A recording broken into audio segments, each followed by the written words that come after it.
Welcome to the Encore Audio Archives YouTube channel. I'm Taper Dave, and this is my channel. I've uploaded hundreds of talks here that I've recorded at meetings in West LA, and I've also recorded conventions starting in 2013. I've got a bunch of those up. And Walt and Mary Murray, the original owners of Encore Audio Archives, started the company in the 80s, and Walt recorded Joe and Charlie's and a bunch of stuff down in Vista, California. My sobriety date is June 20th of 1994. I hope you find something you like, so please like and subscribe to my channel and comment down below. If you want to hear something that I don't have or that you don't see, I'll see that I get it. Anyways, take care and have a great day if you want to.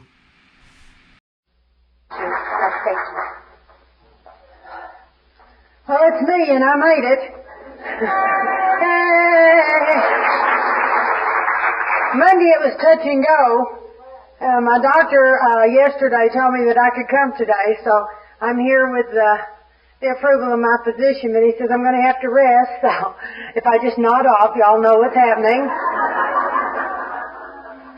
My name's Mary Pearl, and I'm an Alanon who's happy, joyous, and free. And I'm so glad to be in a place where you can say the word big book without having to hide or catch a lot of flack for it, you know. Never did understand that. I want to talk about how I have learned through the big book of Alcholics Anonymous. Now, I'm not saying that everybody should do it. Everybody I've sponsored will. But I want to share with you my experience about how I made the big book mine. You know, this doesn't mean that I don't read and study and use Alanon, comfort-approved literature. I most certainly do. But I found that the big book not only enhanced my Alanon program, but it changed my life. It was when I learned about alcoholism. Now, I don't know about y'all, but 1 year after I was in the program, my husband came down with cancer. And man, I read everything I could get my hands on about that disease, because that was going to affect my life too, whatever affected him like that. And I wanted to know everything there was to know about it. And then it hit me when I was talking to my sponsor one day. You know, I lived in alcoholism for years and didn't know a thing about alcoholism. You know, I didn't think my husband was an alcoholic. I knew he was a drunk, but I didn't know he was an alcoholic. You know, he wasn't an under the bridge wino. God knows I kept him out from under the bridge. You know, that was not going to happen.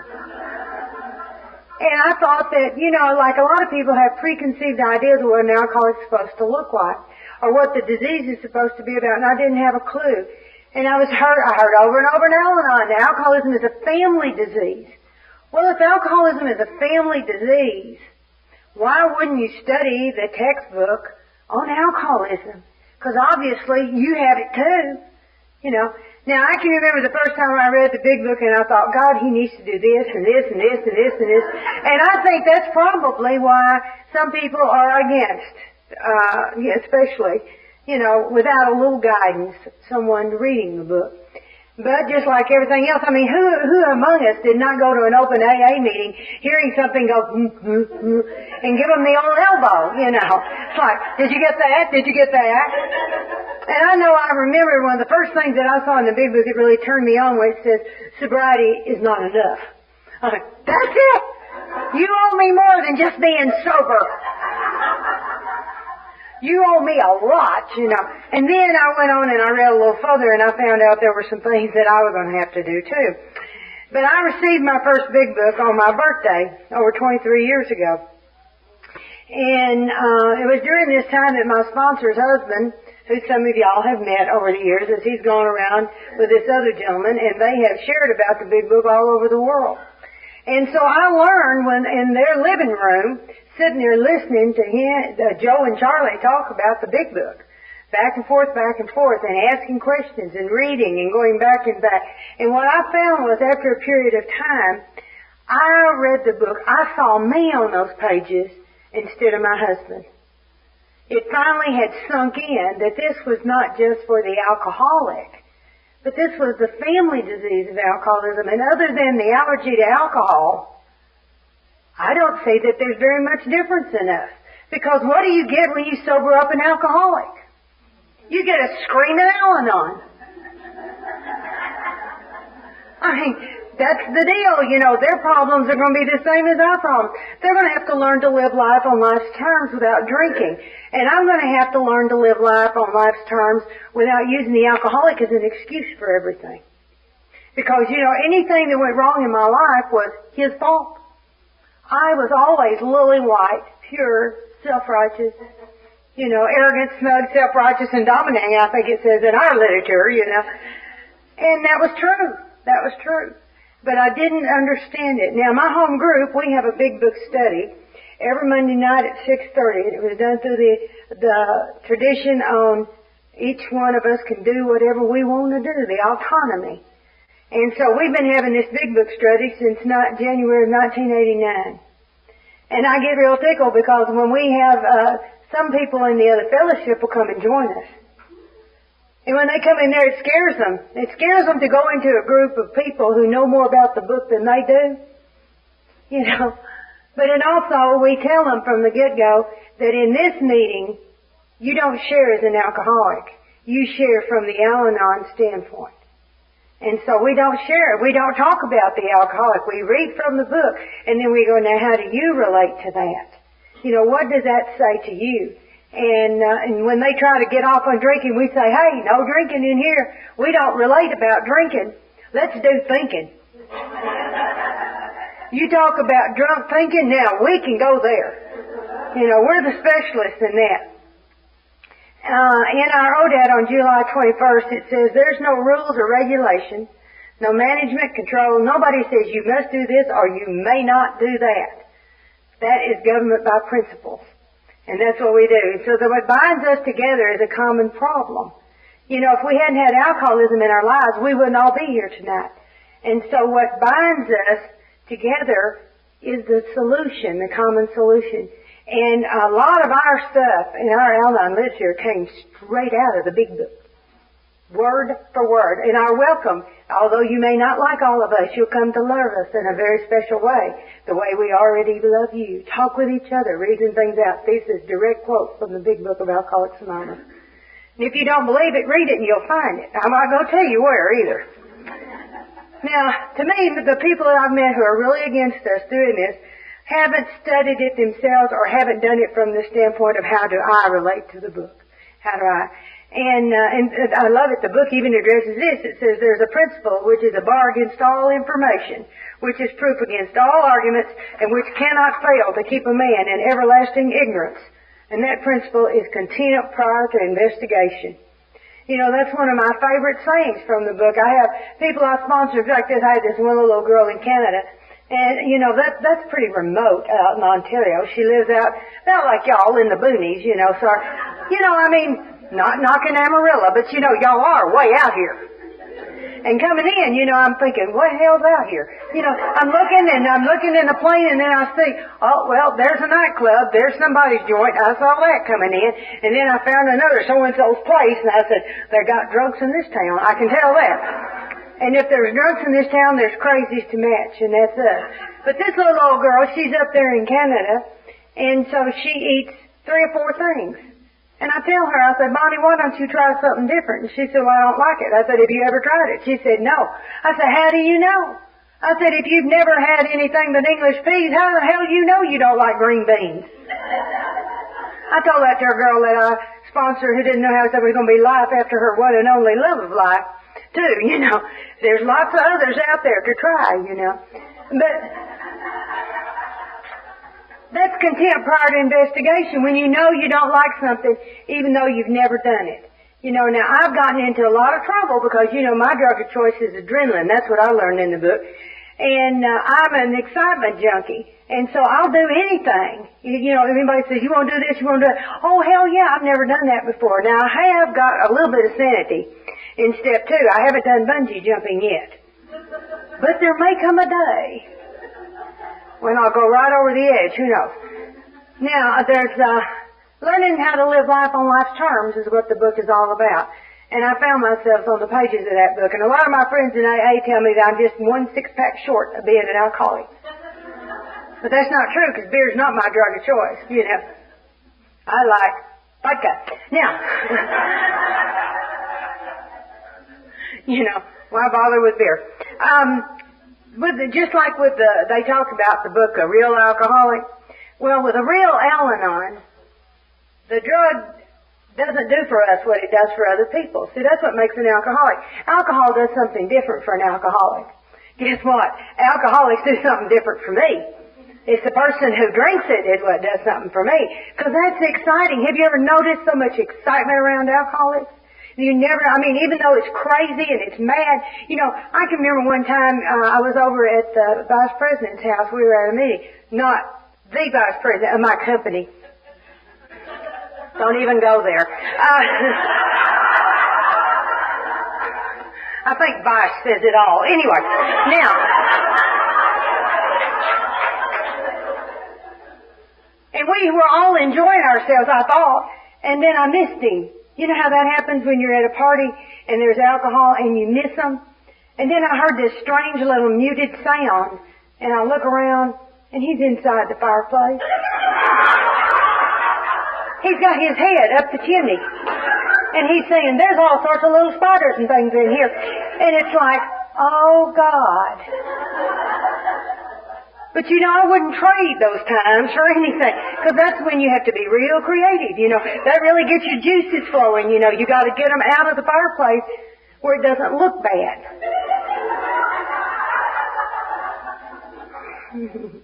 So, they say in the book for alcoholics that when it comes to alcohol, they are strangely insane. What they have makes them strangely insane when it comes to alcoholics. I am strangely insane because I do really crazy things. We're at the Christmas party. It's getting that time of the year. We're at the Christmas party at the country club. And, of course, I was okay when he was making lewd comments. I was okay when he was crawling around on the floor under the table. I was not okay when he was puking on a bush out in front of the country club. I was not okay. Now, everybody there might have missed that. Except for the announcement. I can't believe you're out here puking on a bush! Now, a sane person would have gone on, got in the car, and left. Instead of out there announcing for the entire of the country club parking lot that so-and-so is puking on a bush. So alcoholism is a family disease, and I've been affected. You can tell I am affected. And we adapted the 12 steps of Alcoholics Anonymous for our recovery. We changed only one word. In step 12 where it says alcoholics, we say others. That's all. One little word's all we changed. So we are affected by the same illness. And as far as, I'm concerned, I have that addictive personality. I'm obsessive compulsive. Is there ever too much of a good thing? Really. If it feels good, do it till you die on the spot, for God's sake. Don't stop when you're tired, Wait till you can't function, and they drag you out, I love that. And I love the excitement in that. I love the tension. God knows you get attention when you're around a drunk. And I loved being needed. That's some of the things that caused me from the disease of alcoholism. He needed alcohol. I needed him to need me. There's a challenge there. Always been one up for the challenge. Don't tell me I can't do something. My mama made that mistake lots. Got in a lot of trouble. All her fault. If she hadn't have said, don't do that, I wouldn't have had to do it. I wouldn't have had to do a lot of that. I remember one time we lived by the Arkansas River. And Mama said, don't go out and play on the sandbar down at the river. Well, there's little pockets of water around the sandbar that are very, very deep, and there's a tremendous current, and they won't let you swim in the river because people drown all the time. But when you're a child and you're crazy, you're bulletproof, And I hadn't even thought about going down to the sandbar. But once Mother suggested that, I could hear it calling to me, Mary Pearl, Mary Pearl. And so I got with a bunch of the boys in the neighborhood, and we went down to the sandbar, and it was wonderful down there. They had these little trees, we called them saplings, and you could get 2 or 3 kids pull a tree over, and you get in the top of it, and they let it go. And you just slingshot. I mean, it's like, almost like Peter Pan for about 3 seconds. You don't fly long. And there's always a crash landing, but damn, it's fun. And I broke my leg. And I told them I can't have a broke leg. Not on the sandbar. So they drugged my body. Now this was very painful. It just shows you the length that I'm willing to go in pain. I'm 14 years old, and I'm willing to suffer all this pain. The physical pain of being drugged a quarter of a mile and put under a tree. And then they went and told Mom I fell out of the tree. Because see, it's acceptable to fall out of the tree in your backyard, not on the sandbar. You know. So, it just shows you, there's a little insanity running in here. Okay. And I also have this need to manage and control my environment. I need everything around me to be in its place and everything to have a place, and I need all these little things going the way I want them to go so that I don't have to deal with my fears. I don't have to deal with my feelings when I can control the environment around me. Well, we all know we're powerless, so you can see I'm going to have problems right off, because I'm not going to be able to do that. But I never knew these were things that were wrong with me. I didn't have a clue there was anything wrong with the way I thought, the way I acted. Well, later on, you get thrown in jail. That's a pretty good indicator something's going wrong. But I'm saying for the most part, it was such a good plan. We make plans and God gets hysterical. You go, they're planning again. But see, that's where the alcohol, we find, is only a symptom of the disease for the alcoholic. See, I thought if alcohol were removed from my husband, then I would be okay. Now, today that doesn't make any more sense than I have a headache, would you take my aspirin? But that was how I lived, and I lived for years thinking if he had quit drinking, then I would be okay, because I did lots of crazy things. All he did was drink. JD's pretty much a quiet little individual just over there drinking himself into oblivion, and I could not allow that to happen, because if I allowed that to happen, he would get out of control. In other words, he wasn't doing what I told him to do. And I had to stop that. I had to manage that. And I did a lot of things trying to manage the disease of alcoholism. Lots of little crazy things. But the book tells us that we have to have, if we're going to get past this, if we're going to get out of the disease, we're going to have a complete, an entire psychic change. Now, how does that come about? And why do you even need it? See, I didn't need it. He was the one that needed to change. Well, he changed. Guess what? It didn't help me. Now, that's not to say that our home life, we didn't have to worry about, the hit and run episodes. We didn't have to worry about the sheriff or the attorney general people knocking on the front door so much anymore. But the feelings that I had on the inside, the fears, the frustration, the rage that I had on the inside, it did not help for him to get sober. So I was going to have some help too. And the book tells us that there's very little hope for doing things differently without a psychic change. You just can't do it without that change. And I was going to need more than human power. And that's what the book gives us. It tells us that our life's out of control. Our life's unmanageable. And no human power can do this for us. And that's my power, your power, no human power. But God could and would if he were sought. And I didn't like God. That was one of the things I had a lot of problems with when I first came into Alanon. I did not want to say the Lord's Prayer. I did not want to talk about God. I didn't like God. God didn't like me. He leave me alone. I'll leave him alone. That was sort of how it was. Now, I don't know if everybody felt like, obviously we all come from a different place in that. But my deal was, I had been raised in church, and I went to Sunday school, and I believed all the things that they told me, and then I watched my daddy die. 46 years ago yesterday, I watched my daddy die of a heart attack. And I knew that if God loved me, really loved me, like in the little song we always sing, Jesus loves me. Well, he didn't love me because he took the one person in the world that I could depend on, that I knew loved me, that I knew cared about me. I knew my mother did not like me, much less loved me. It was pretty obvious, you know. And to me it was, as a child, because I could not get my mother's approval. And approval meant love to me as a child.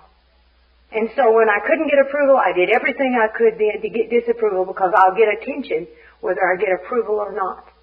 And so I turned my back on any type of spiritual belief or training at the age of 12. And then as I went along my life, it's not that I didn't believe there was God. I just believed that I was one of those that God says, she ain't going to make it. And so I'm not going to make it anyway, so I might as well do whatever the hell I want to now. And that was my attitude about it. And I just didn't, and every time something really bad I thought happened to me, I knew it was God getting me. See, it just proved that bad opinion I had of myself. Now, the book says that each person has to make their own diagnosis as to whether they're an alcoholic or an Alanon. You know, that's the reason we even tell people when they come to our meetings, come at least 6 times for you to decide whether you believe that you want to do this. See, it's really a self-diagnosis thing. And the common symptoms, you know, is that we need to control our environment. And that's because most of us live in self-centered fear. Self-centered fear. Trying to keep it all together. Straighten up. What are people going to think? You know, that self-centered fear. What are people going to think about me when they see you out there puking on the bush? Forget about what people think when they hear me screaming. Because I'm not focusing on me. I'm focusing on you, you know. There was, my sister did not understand the disease of alcoholism either. And the irony to this is, our grandfather died with wet brain from alcoholism. Grandma died of cirrhosis of the liver from alcoholism. My favorite uncle was shot in bed with another man's wife. He was drunk at the time. Loved him. And I had 2 aunts that were practicing. My mother was the only one in her family that did not drink. And she said she carried the bad seed. She was terrified of alcoholism because her father had physically, emotionally, and sexually abused her. And so she knew all these horror things about alcoholism. You know. So it wasn't that we didn't know about alcoholism, but you don't recognize it. You know, you just don't. And like I say, I had to keep this big image up that I'm okay. I've got to be okay regardless. Well, my sister, like I say, didn't understand alcoholism, and so she bought J.D. a wine-making kit for Christmas one year. Now, up to this point, we have a bourbon-drinking man, you know. And now he's going to be the little winemaker. And I read the directions. You know how we are. We get in there and we read the information. We got to check it all out, you know. They might not be intelligent enough to know how to do this. Well, you got to be in control. I mean, if you're going to have wine, by God, I'm going to be the winemaker. And one of the things I noticed was it had to sit for a year before you drink it. And I got hysterical. 24 bottles of wine are going to sit in this house for a year. It's still funny to think about it. So anyway, oh yeah, he was going to do that. No big deal. Well, this girl I worked with was pregnant. We were going to give her a baby shower, and all the guys were going to be over at their house with her husband.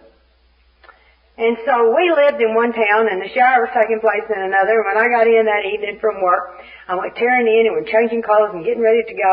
And J.D. was sitting there and had a big, you know how we have big iced tea glasses? I love it in the South. You know, when you go to a meal, you don't get those little dinky glasses. You know, up north they're real bad about that. You got to ask for 6 of them, you know. But here we get a decent sized glass of tea. Well, he had this glass, and I looked over and I said, "What's in the glass?" He said, "Kool-Aid." He said, "Grape Kool-Aid." I said, "Oh." Well, we get in and get ready to go, and he said, "Honey, why don't you drive? I'm tired." And I said, "Okay." So I'm driving along, and all of a sudden J.D. just sort of went down out of the seat and into the floorboard of the truck. And I said, "What the hell's the matter with you?" And he said, "I don't know." Now, I had never seen anyone struck drunk before. I mean, he was fine one minute, next minute he's not. And I said, "You're drunk." And he goes, "Yeah." And I said, "Where did you get it?" And he said, "It was the grape juice." I said, great Kool-Aid? He said, no, it's a ball of that wine. That's about maybe 2 months old.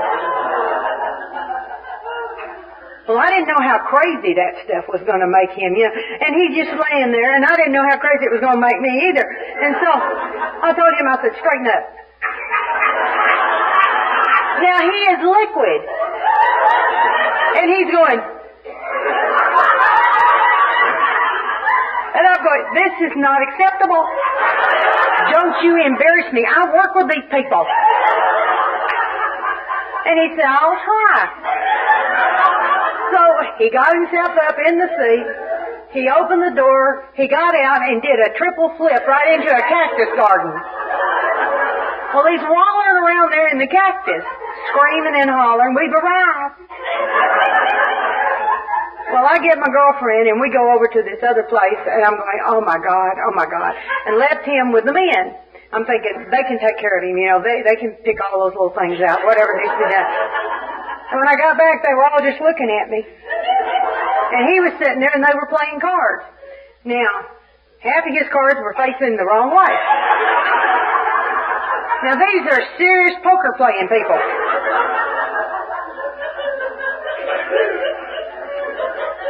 And I said to them, I said, what happened? They said, he is so drunk. And I said, still? I mean, you know, I couldn't understand why it was taking so long. That green wine was bad. And so they said, well, what he needs, and what do earth people think people need? You need coffee or food.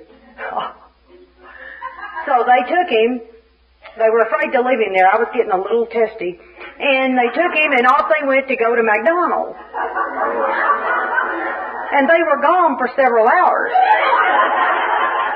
Because they lost him. This is before the days of the drive-in. And so they had gone in and left him in the car and they came back and he was gone. And they knew they could not come back without him. And some kids had him in the back of the car, drove off, took him, showed him. I don't know what happened there. And then they finally brought him back to the scene of the accident, you know. And so they brought him home. Now his solution to this little episode was, we'll never go back there again. I said, really?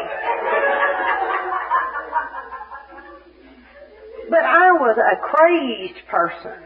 You know, I was the crazed person, you know. And I had to look honestly at me. What was my part in that whole deal? You know, I should not have taken him with me.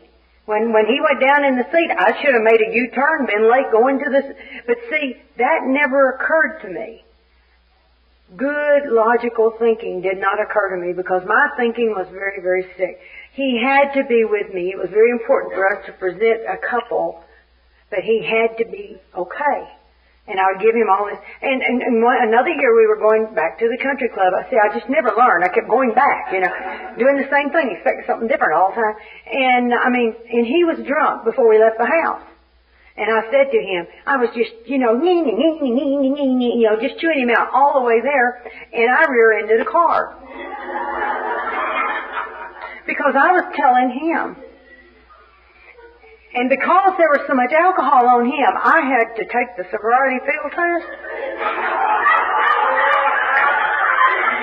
And we were only a few blocks from the country club, and all my friends are turning on, seeing me out there.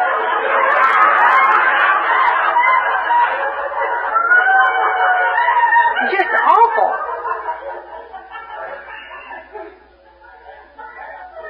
You know, I had to identify here. And I saw the progression of my own disease from the time I was a little girl and the defects of character that I had as a child and what had happened to me again. And I began to realize for all my life, I'm a smart lady, you know. I have a wonderful IQ. Doesn't show, you know. And you say to yourself, you know, what's a girl like you doing in a place like this? I said that, you know, I've been in places I wouldn't be caught dead in. I'm telling you, I have gone into places, with like motorcycle gangs and stuff like that, you know, and got in there and come out, you know, and it's just bad. And it's like, I wasn't raised to be like this. What has happened here? What is happening here, you know? that self-knowledge wasn't much help to me. Because I knew a lot of things, but I couldn't seem not to do it. It's like, if he gets drunk, I'm going to be crazy. Now, I know that. And it's like when he would come home, there was a lot of violence in our home. Not from him, from me. Because, you see, my little boy had gone out and done what I told him not to, so he got to whip his ass when he comes home. It's just that simple. And I hated how I felt about me when I'd do things like that. And I'd say, I'm not going to fight. I don't care what he says. I'm not going to fight. And he'd come home. And the door would open. My mouth would too, you know. And then he'd look over at me. And I'd say, I'm not going to fight. I'm not going to fight. I'm not going to fight. I'm not going to fight. I know this doesn't work. I'm not going to fight. He'd say, hey, bitch, what's happening?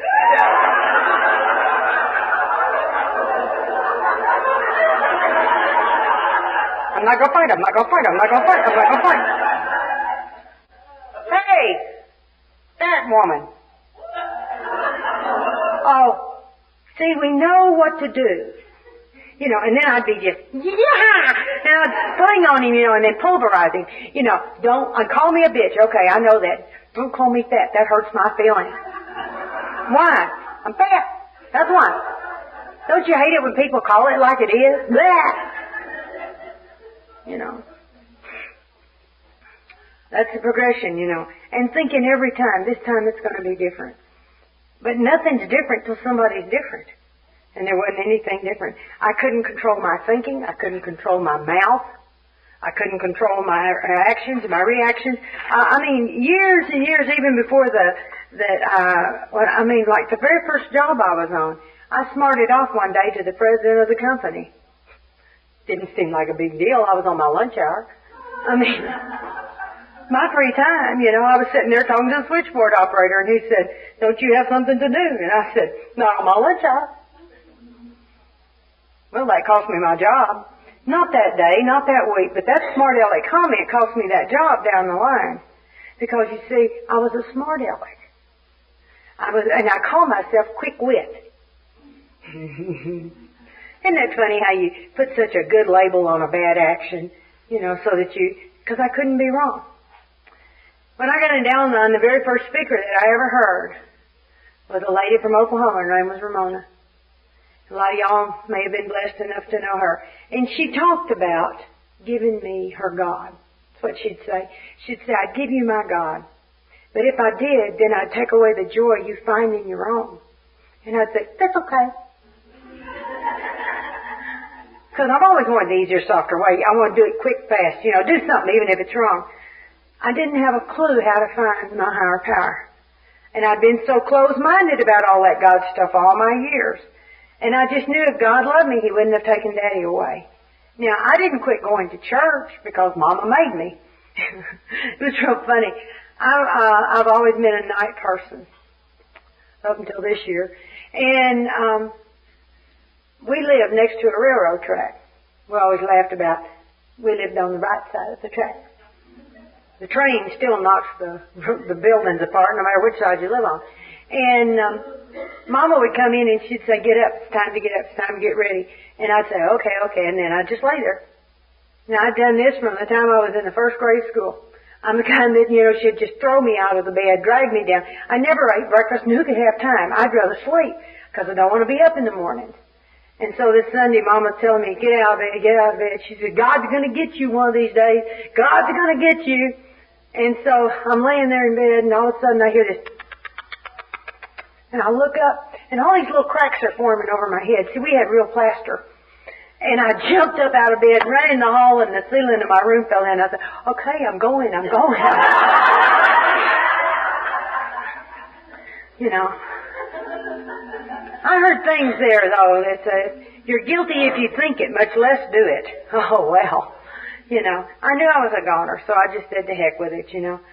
So a couple of times during the active drinking, J.D. would be the one that would say, why don't we go to church? Maybe that'll help me and I won't have to drink. And I'd do anything for him. So I'd go with him to church. And I had some bad experiences there. The first church that the sweet little Baptist ladies, God love them, they couldn't help being who they were. I couldn't help being who I was. And J.D. and I had been living together. And they came by the house one day, and little did they know we'd been married now for 2 months. And they came by the house of and they told me they didn't need me there in their church anymore because they didn't need sinners in their church. So see, I took that as a personal rejection, not from the little Baptist lady. I took that as a rejection from God.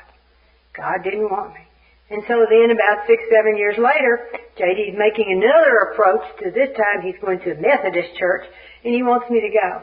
And so I go to the church with him that morning and I have on a gabardine pantsuit, jacket, blouse, slacks, hose, heels, and they told me I couldn't come in. You can't wear pants to church on Sunday morning. Now you can come Sunday night. And I said, well, who's the God that comes in on Sunday night?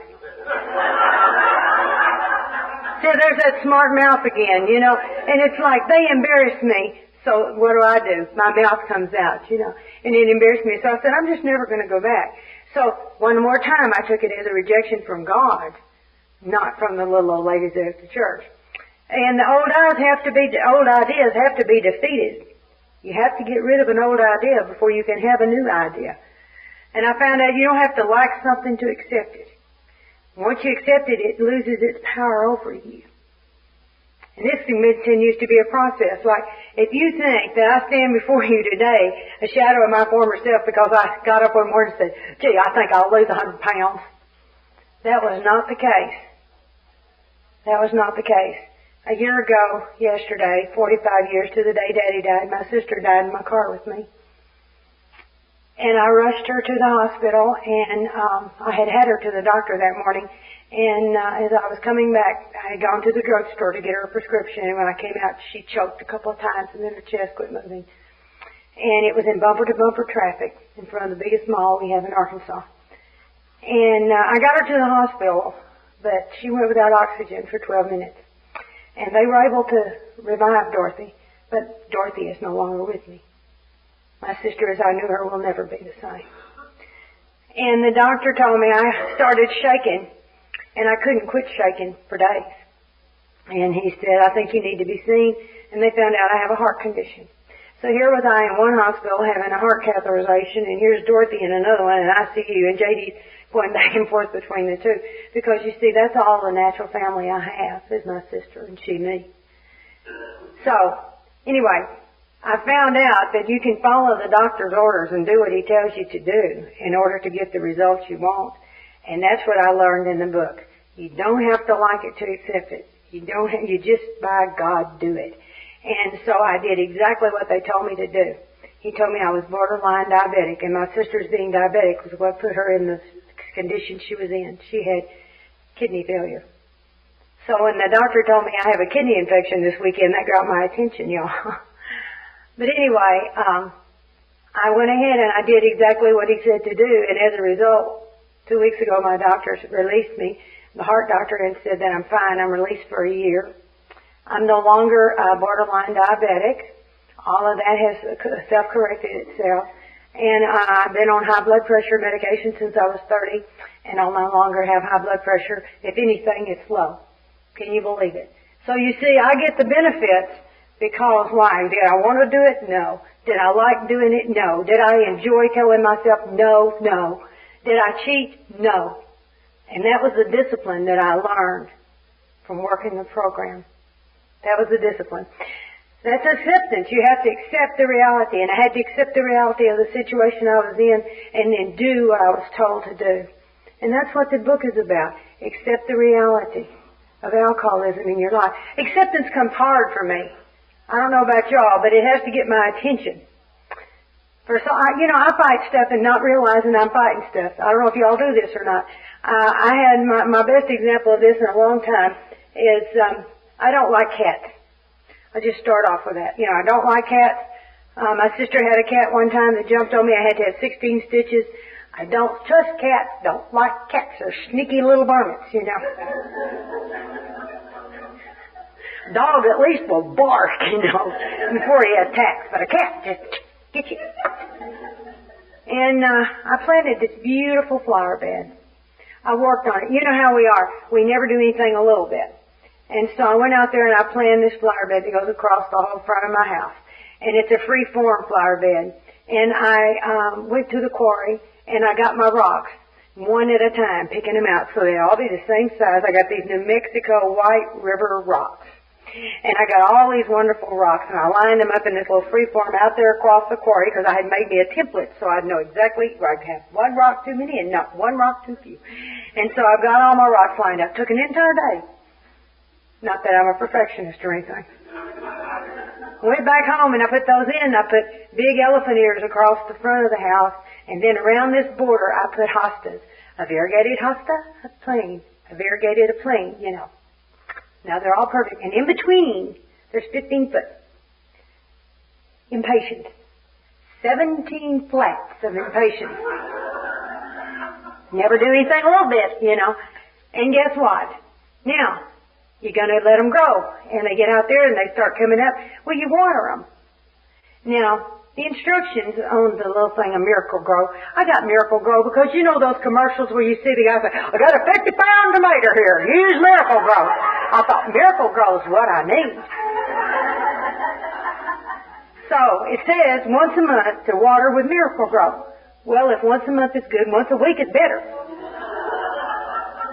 People are driving by and going, my God, did you ever see impatiens like those? They're 4 foot tall. It's this little rainbow blanket. I mean, it's really impressive. I mean, it was gorgeous. You know, people are taking pictures, you know, and all this. I'm just, this is my flowers. I'm waiting for the Miracle Grow people to come so I can do my endorsements, you know. Come home one day and there's a big hole in the middle of my impatiens. What happened? What happened here? Because, do you realize it's screwed up now? Because there's no way you can plant more impatiens. They'll never be the same. I mean, perfection is ruined. Just ruined. And so I'm hysterical out there trying to figure it out. J.D. finally one morning, he says, come here, I found what it is. I said, what is it? Because every day more impatiens are coming down. I said, is it gophers? What is it? What is it? They're being broken off at the top of the ground. It's cats. This one big calico cat. She's using those impatiens to lurk so she can attack the squirrels and the birds. Now, I'm going to change the nature of the cat. I don't put it in my mind like that, but I'm going to stop the cat from eating the birds and squirrels and using my flower bed. The flower bed's already ruined. Forget that. But I'm going to get the cat out of there. So I begin to canvass people what to do to get rid of a cat. They say mothballs. Cats don't like mothballs. So I get 2 or 3 boxes of mothballs, and I put them all over the yard. You can smell our house from 2 blocks away. Doesn't bother the cat. Somebody said, well, cayenne pepper. So I go to Sam's and I get me 2 of those big gallons of the ground up cayenne pepper like you put on pizzas and stuff. And I go out there and I put it all over the ground. The cat will walk on it, he'll lick it, it'll be too hot, he won't like it. It's a Mexican cat. What can I tell you? He loves the damn pepper.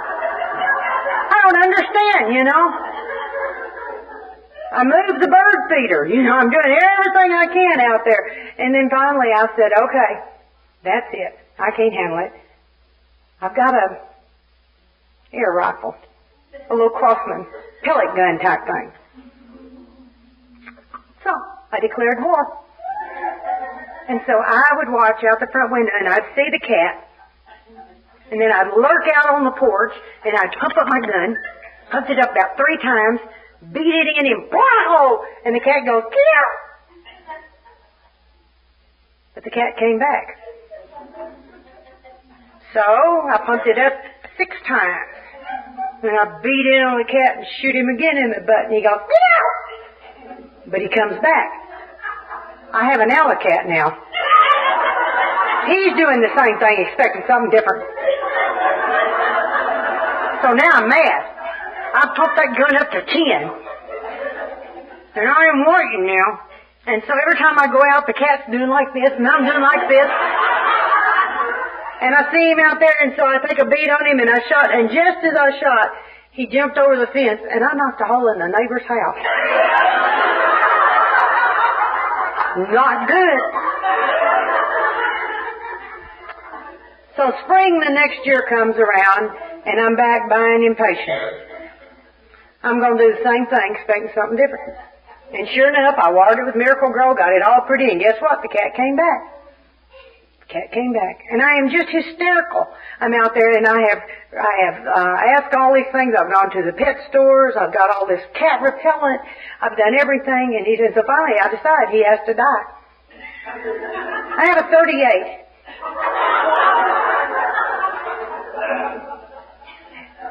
So what I do is I'm sitting there and I'm thinking about it, and I wrote this friend of mine on the internet and was telling him about what I was going to do, and he said, let me share a little experience with you. He said, I have these golden retriever show dogs, and he lives out in the country, and he said the guy lives down from him, this little dog kept coming up trying to service his dogs. And he said he told him about it, and he said, well, it's a stray dog, hangs around my place, but it's not really our pet, so feel free to kill it if you want to. So one morning he said he shot the dog, but he didn't kill him on the first shot. He went through his spine and he said, I'll never forget that scream till my dying day. And then having to go out there and finish him off. Thanks for sharing. What if I don't kill the cat on the first blow? You know. So, I'm sitting there now. I've been talking to my sponsor for 2 years about the cat. And she just laughs. And I'm calling her that day and I'm telling her about it, and she said, when are you going to catch on? Boy, I hate it when they do that, you know. Like, what have I missed? What have I missed? Because, see, I was so into the obsession with the cat. I'm going to manage and control the environment here. I'm going to teach a cat how not to be a cat. A cat's a predator. That's what they do. I'm trying to change the nature of the cat. Oh, I guess I have to accept the cat. I mean, give me arsenic. It's easier. You know. And so I say to myself, okay, if I have to accept the cat, I'll accept the cat. I'll accept the cat. I'll accept the cat. So I walk down on the porch and the cat's like this and I scream, welcome to my yard, FC. You can be my yard cat. Eat the birds, eat the squirrels. Who gives a damn? Welcome. Make my home your home. And I turned and I went back in the house. I said, I'm going to puke. And J.D. is just dying laughing. He said, that is hysterical. And I said, well, I've been taught that you need to accept it to the point you wouldn't change it if you could. So I'm taking the action. I don't want to do it, but I'm taking the action. I give up. I'm throwing in the towel. I'll accept the cat. Next morning I get up. I'm doing my readings, my meditation. I happen to look out the front window. One of my squirrels is eating a limb off of my Japanese bonsai. You know, they have very few little limbs. And I mean, oh my God, I went tearing out the door, screaming down the stairs, going, where the hell's my cat? Where is my cat? When you need the cat, where the hell is he? Eat this squirrel! Eat this squirrel! Bad squirrel! And I'm standing there and I'm stomping at him and telling him, get away from my tree. And I'm looking around and this guy's driving by going. And I'm thinking, what is your problem? And I happen to look down and I'm out there in my underwear.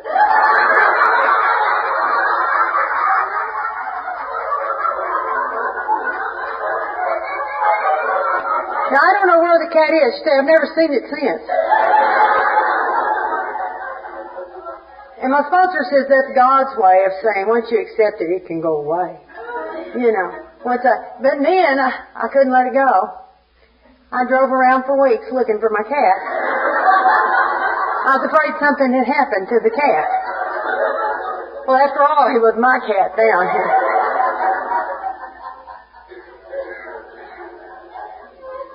In the book, it told me 3 things. It defined my problem. What's my problem? I'm powerless over people, places, and things, especially an alcoholic. It defines the solution. I don't have the power to manage my own life. I don't have the power. But God can and will if I seek His guidance. And it taught me how to bring about the solution by living spiritual principles and trusting in a power greater than myself, and by working the 12-step method of recovery outlined in the book. And recovery begins when I'm willing to make a commitment. And I did that by getting a sponsor and doing the things I was told to do in the meetings, and most importantly, when I talk with another Alanon. when I hear that, by sharing experience, strength, and hope with one another. That to me is what it's all about. I've learned this program is not for people who need it, but people who want it, you know. So many times, you know, new people come into the meeting, and we want it so bad for them, you know. But they've got to want it, you know. And the book told me that I had a disease. Now, the word disease is D-I-S-E-A-S-E. I am not at ease with something. That's what disease is about. You're not at ease. And it's a condition that separates people. And a family disease does that. The disease of alcoholism separates people. It goes, like it says in the book, like a tornado roaring through people's lives. And it's not just the alcoholic, but it's the Alanons too. If you don't believe it, sponsor Alanon sometime. And those kids will tell you, you know, they understand the alcoholic's sick, but what the hell was wrong with the non-drinker? What's wrong with that one? That one was the one that was giving them all the grief. It wasn't the one that was drinking. It was that other one, you know. I began to see that when I substituted the word thinking for drinking, how my thinking had been bad all my life. And I had alcoholic traits, or that personality. I love it when people say, the alcoholic personality, what is that? It's a sick personality. That's what it is. It's the disease. It is sick, you know. And that obsession, you know, it described my condition as best of anything I've ever known. You know, I'd get angry and then I'd have to get even. That was my deal. I got angry at my landlady in Newfoundland. I got really restless. I had a little dinky apartment in Newfoundland, and you can't imagine how confined it is to be in 3 rooms when you've got 290 inches of snow during the course of a year, and in your bathroom, I think she used leftover paint. My bathroom was black, and it was 4 by 4, and it had no window. And you could sit on the john with your feet in the shower and your hand in the sink. I mean, it was that close in there, you know. And I said, I wanted a window. I felt so claustrophobic in there, I needed a window. I went to base housing, and they approved that I should have a window. And they told her in order to continue to rent that house, I was going to have a window. And she agreed to put in the window, but the window did not appear on my time frame. And I waited, my God, 2 weeks, I know. From the time they told her to put in the window, and then one day I just lost it and decided I'll put in the window. You start with a hatchet. And when you hack the wall away, being how this is an apartment and she lives in the one next to you, she felt a little of the vibrations, and so I got a window that day, you know. See, that's the craziness. And so, therefore, I then, for the next 3 years, I'm going to have a war with the landlady because she's thinking, there's a crazy American there. You know why? There was a crazy American there. You know, give that woman lots and lots of grief. You know, she told my husband, she says, I don't even want to talk to her. She says, you bring me the rent check. No. Now, we don't have door-to-door delivery for mail. I go to the base to get mine at the APL box. But what does she have to do, my landlady? She has to walk because she doesn't have a car. She has to walk in that snow 3 miles across town to get her mail. I'll mail it to the heifer. That's what I did. I could have walked out my door and handed it. There were 3 apartments to each building. They were all military barracks, is what they had been at one time, and they had bought them. But she was in the middle, and I was on one end. I could have handed her that check because she hurt my feelings, and she said she didn't want it, so make her walk for it. That was my deal. You know, make her pay. Always, don't let anybody get you. Get them one better, you know, one-upmanship. And that's just like I went and joined the Wives Club, the NCO Wives Club. Now, I don't know, how many of you have ever joined a women's club? Oh, they are grim. I mean, grim. And especially when here we are overseas, but it was my effort to try and mix with the other wives. I knew I didn't mix well with people. I'm either in charge or I don't go, so I don't mix well, you know. And so I'm going to go and just be a member. And we would sit there, and of course all these people had children. And I had found out the year before that I was sterile and I wasn't going to have children.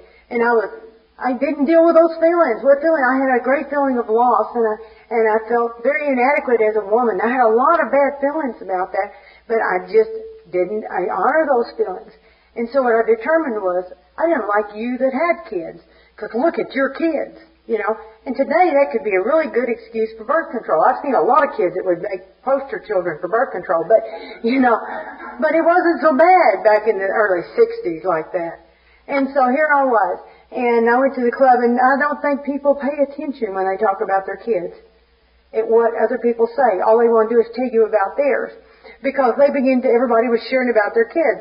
Well, I had a dog at home. And so I began to talk about Chris like he was a person. And they would say, you know, I've had so much trouble with this kid, and he's just now beginning. I said, I cannot remember when he didn't walk.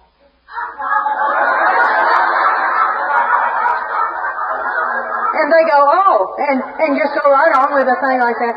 And then one of them says, well, when I discipline myself, I just lock him in a closet. And, oh. You know, and I mean, it went on like this for weeks, and then finally I was in we were getting some kind of deal together, and a girl came over to the house, and she said, well, where's your son? And I said, there on the couch. She said, it's a dog. I said, yes. She said, I thought it was your child. I said, I never said it was. You just assumed. You know, and what I did, I embarrassed them, and so they threw me out of the club. But you see, that kind of a deal. You see, that little gamey stuff, you know. Okay. The solution for an alcoholic is he has to drink, or he goes insane, or he dies, or he goes to abstinence. I mean, that's it. You're into abstinence, insanity, or death. Well, for us, we have those three propositions. Only ours is acceptance, insanity, or death. We have to accept life on life's terms.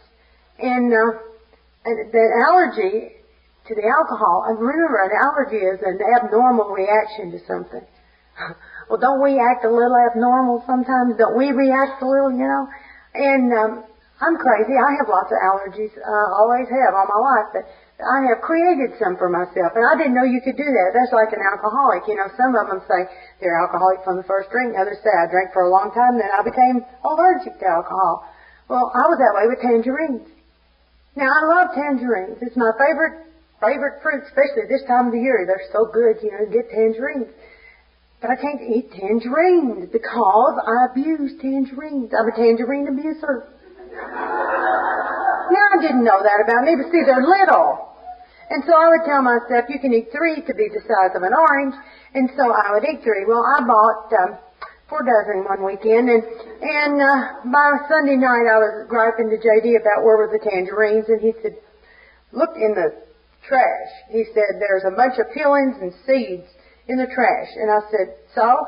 He said, well, you've eaten them. I said, 4 dozen tangerines? I don't think so. But he hadn't had one. And I'm going, my God, I can't believe. Well, the next morning when I woke up, I couldn't wake up. My eyes would not open. I looked like the fly. And my face was so swollen. And I had an allergy I overdosed on the acid in the tangerines. And as a result now, I can't eat tangerines because there's no way to eat just one.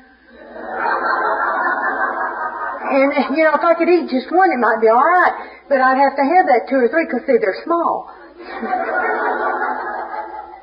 It's just like cigarettes. You know, the same thing. I smoked for years.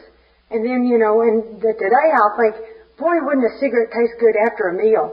Yeah. But there's no way I can do that because I can't just do one of anything. See, I've learned that about me because I have an abnormal reaction to things, and I am obsessive. And once you abuse something, you create a condition or an abnormal reaction to it. Now, part of that insanity, like I say, is doing the same things over and over and expecting different results. And this is what I did with people. I went to person to person to person, just wanting to be loved. I wanted to be accepted for who I was and didn't have a clue who I was. Because, you know, we're always afraid that if somebody really knows us, they won't like us. How do we know? We never tell them who we are. Because we know us and we don't like us. And therefore, we don't want to be honest about that to somebody else. And when Bill was sharing in the book about his feelings of loneliness and a need for excitement, a need for importance, and his self-deception and pride, and his need to control his environment, would I not relate to that? You know, I related. And then the progression of his disease, the fears, the remorse, the hopelessness, and the emotional hangovers, what I had. again and again, looking in the mirror in the mornings and hating what I saw. You know, looking in the mirror and thinking, my God, what have I become? You know, that kind of thing. I had a lot of identity crisis this year. I would look in the mirror and I would see me like I saw me all these years, not how I was. And I would go to the store, and of course every week or two I'm having to buy new clothes. Because as I'm losing a tremendous amount of weight, you know, you lose 100 pounds in 8 months, and it really makes a difference, you know. Everything changes. Even your glasses change. And you say, how do your glasses change? Well, your cheeks go away and your bifocals are in the wrong spot. And you have to read like this, you know. It's honest to God truth. You don't think about things like that. But when I would go to the store, I would go back to the place I have always gone. I'd go back to the women's department. And I'd go in there and I'd look and I'd try on things and I couldn't find anything. And I would be real depressed. And then finally it was pointed out to me, there's other departments. Oh. Well, you see, I had always told myself, you can't fit in those departments. There's no need to go there. See, those old ideas. It's hard to break those old ideas, you know. And the will is amazingly strong when it comes to managing, controlling, and denial. That's where we seem to use our will the most, and that's where it's the least effective. But I can't think of anything that describes Alanon more than what I've just told you. And yet that's the definition, you know, that they have in there for an alcoholic. But I saw lots of hope in Bill's story as well. Especially when he said there was scarcely any form of trouble and misery which has not been overcome by some one of us. You know, that's just like, I'm not the only person in the world that's had a heart condition. I'm not the only person. And believe it or not, I even found on the internet, there's a lot of people who have this anoxic brain damage, like my sister has. And I have been able to communicate with these people to get a little handle on how to deal with my feelings, you know, because life continues to happen. You know, I thought that for a long time that when you came in and you worked a program, you got bulletproof, and that life wouldn't happen. And if you did good things, and if you tried really hard, and if you loved God and all like that, the bad things wouldn't happen to you. And I found that's not necessarily the case, because bad things happen to good people, just like good things happen to bad people. Damn it. But I'm also glad because, you know, everything that happened to me in my life before I got here wasn't bad. I had some good things that happened to me along the way, too. But life still happens. You know, it's like I say, we'd only been in the program a year and J.D. got cancer. And then his mom died. I went through an ordeal with my mother for years, an ongoing thing with my mother. And then my sister had heart disease in 1995 and her diabetes was a problem. And then all of a sudden, look what happened to her. A year ago yesterday. Who would have known? You know, I sent my Christmas letter out on the Monday after Thanksgiving. And the very next day, my whole world changed. The whole world as I knew it. The only thing that didn't change was Alanon and the program. That was the only thing, and my God, those were the only things. And thank God I had something that didn't change. I can't tell you how terrifying it is when everything changes. And then as the year progressed, it was the year of loss, because I lost my 2 dogs, my 2 babies, one 16, one 16 and a half. These were my kids. This has been extremely difficult, and it's been very difficult watching J.D. grieve and go through that grief. And I grieved over losing me. It's like, will I still be me? You know, I look in the mirror and go, God, you're old. You know, and it's like, well, yeah, the lines and the wrinkles and everything's showing out. I remember Connie Stevens said one time, the secret of not getting old is stay plump.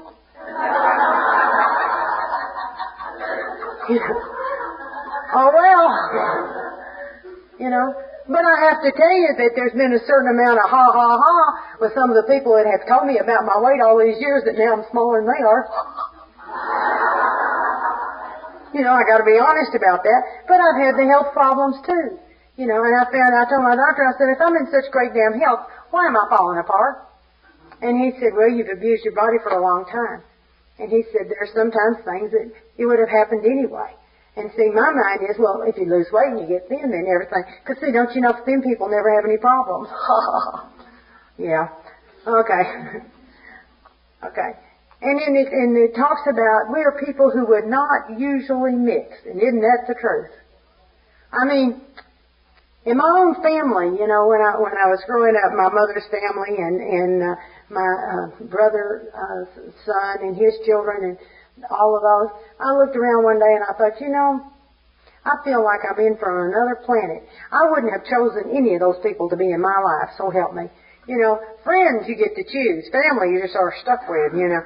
But that's people who wouldn't normally mix. I was in Palm Springs one time speaking at a conference, and in my room that night, we were all, after the meeting, and we'd gone back and there was a bunch of us, and we were pigging out on salsa and chips and stuff.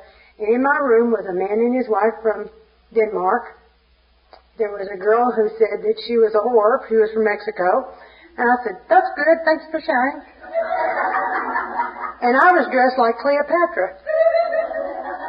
I had found this headdress in the gift shop in the Riviera Hotel. And, I was just having lots and lots of fun. Remember when Bo Derek had the beads and everything in her hair? Well, this was the thing that had beads and shells, and it was turquoise, and it was cut sort of like Cleopatra, and I did the eyes and everything.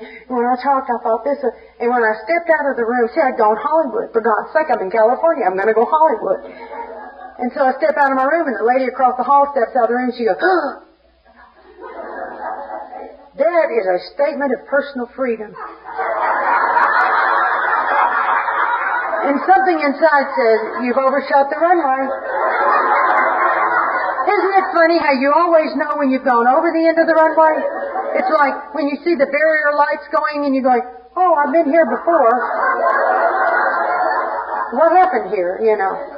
And so I'm standing there and I'm talking, you know, and I can't hardly see out from under these little beady things hanging down. And I'm thinking, but the guy and that woman out there look sort of familiar out there at that round table.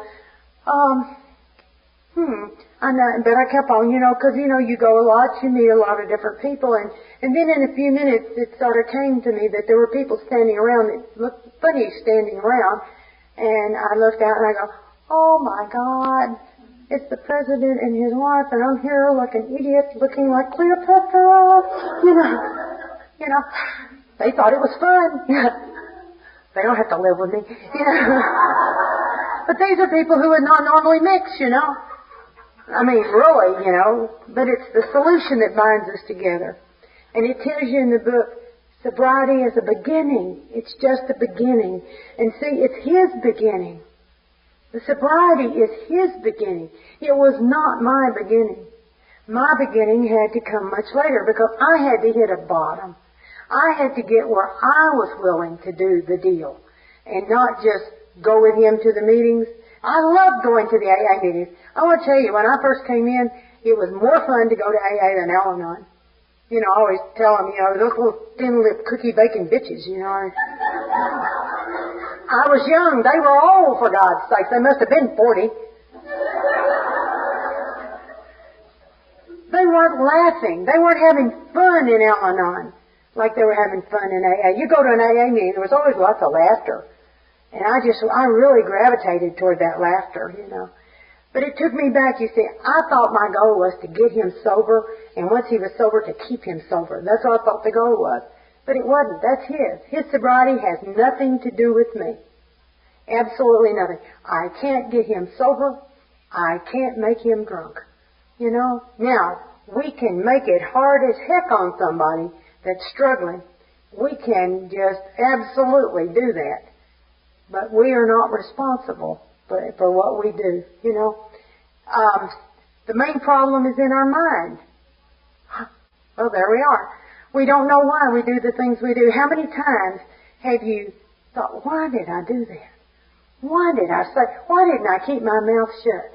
Or you're driving down the road, and all of a sudden you arrive where you're going, but you don't remember getting there. Now, are we dangerous during that period? I would think we are. You know, now they get, and then my thing is with my road rage, you know. I was very, very aggressive behind the wheel. And I'm telling you, it doesn't take anything, you know. I mean, and this past summer, it's so hot. You know, very, very hot. And when the weather's really, really hot, your temper doesn't take as much to get up there, too. And so this year, and last year, is the hottest summers we've ever had. You know, we had like 69 days over 100 degree temperature and no rain. And I'm sure y'all had some of the same or whatever, and now we're getting all the rain after everything's already burned up. But I found myself screaming at somebody. And I'm thinking, God, you haven't done this since you were a newcomer. What is the matter with you? And it's like, I don't know, but take an action. You know, don't try to sit there and figure out what's wrong with you. Take a corrective action. Once you take corrective action, then you'll find out what was wrong with you. You know, and what it was, I had gotten so into stuff, so into it, you know, and I was so into self. And don't you know, it's a plot against me to keep me from going. When you're late, have you noticed that every slow pokey butthole in the world gets in front of you? You know why? It's their time to be out. If you were out at the time you're supposed to be, you'd have missed them. You're the one who's out of sync. It's not them. This is their time. Now you're in their way. Okay? And so I thought, okay, I'm going to have some fun with this. I've got to lighten up. I've got to lighten up about this. And that's when my hairdryer broke. And it occurred to me, oh, I have my own little radar gun. It's short. It still looks like a radar gun. Cut the cord off. Stuck it down in my console. People irritate me. I go beep, beep, beep, beep, beep, beep, beep, beep, beep, beep, beep. Sometimes they pull over. Now I have a 92 Caprice Classic, one of the big white police cruisers, see. All I need is the blue light. It's against the law. It's been real hard not to get one anyway. And then God brought this state trooper into my life, and I'll sponsor her. And so, I don't do that. I don't do that. But I do radar people. You know, and but what it does, it takes the pressure, the anger out of me. Because I love the look they give you. And I even do the cops. I go past them while they're doing you back. I told her the other day, I said, what can they do to me for radaring with a hairdryer? And she said, well, they'll just probably put you away for a psychiatric evaluation.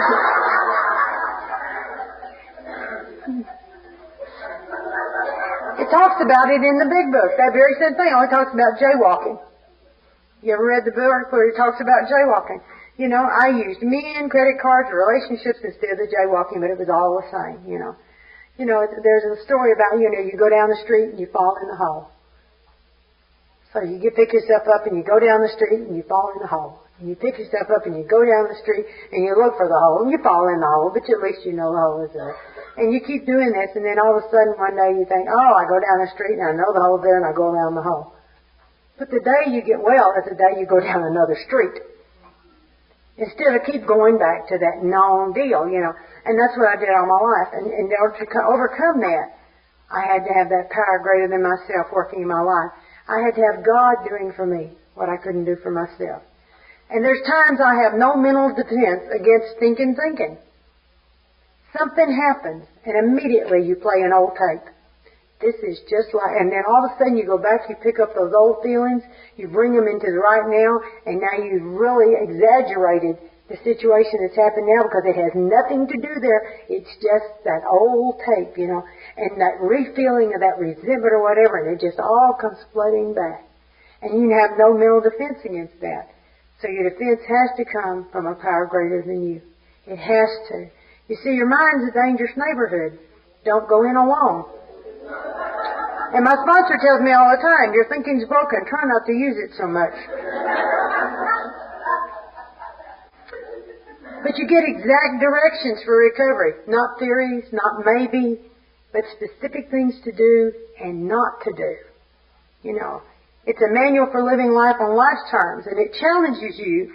And if you don't think you need the program, go out there and try it on your own, by yourself. Go out there and just try some controlled thinking, you know, whatever, you know. And that's the retreads. You see them all the time. That's what we call them in our group. Those are the people that come into the program, seemingly get some better, say it's all so wonderful, they're really active for a short period of time, or maybe even 4, 5, 6 years sometimes you see it, and then you don't see them at the meetings anymore. You wonder what happened to so-and-so, and you call, oh, well, I'm busy, I don't have time, but I'm doing fine, you know, I've got those principles, and man, I can do those steps, and I'm just doing fine. And if they live, we get them back. And they don't look too hot when they come back. And it's real hard for them to come back. I always make them real welcome. Because it's really hard for someone who's going to have to really, their ego's going to be smashed. And their self-esteem when they come back, because they're going to have to admit they were wrong and that they need us again, you know. But I'm real grateful for them, because every time I look at one of them, I think, it's still crazy out there. They're doing my time, so I don't have to go out there, and I'm real grateful. But you know, every once in a while you lose one, and I lost a woman I sponsored for 10 years last year. You know, she's going to do it in church now. She's me real, and I'm thinking, oh, that's fine, and I wish her well, and I pray for her. But I don't see her anymore. I don't see her around with the same people anymore. I don't see her doing things. And I heard that she was real unhappy on her job. She works for the church. So, I don't know. But all I know is I still love her, and I'm still hoping. And you know, we have prayed people into Alanon before. And so I'm still trying to pray her back. You know, God, just send her back. Just send her back. And God will in His time if she's willing, you know, those kind of things. It just takes a while. I had to learn the proper use of my will, and that is to turn things over. You see, I didn't know there was a difference between being religious and spiritual. And it was when I read the chapter, We Agnostics, that I began to understand. I just thought I didn't believe in God, and I find that we have our own God, not someone else's conception of God. And see, I guess that's what I had all my life, was somebody else's conception of God. And the conception that I had didn't work for me. And I was mad at that. And so it's really important that I understand, not so important that I understand God as much as that my God understands me. You know, and I had to find that kind of a God. And when I began that search, my sponsor told me, she says, God can be whatever you want Him to be. And so for a while, God was my sponsor. You know, I would call her, and she was the final say-so on anything and everything.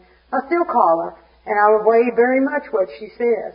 But I also have another source now. And then after that, I had the group that was there.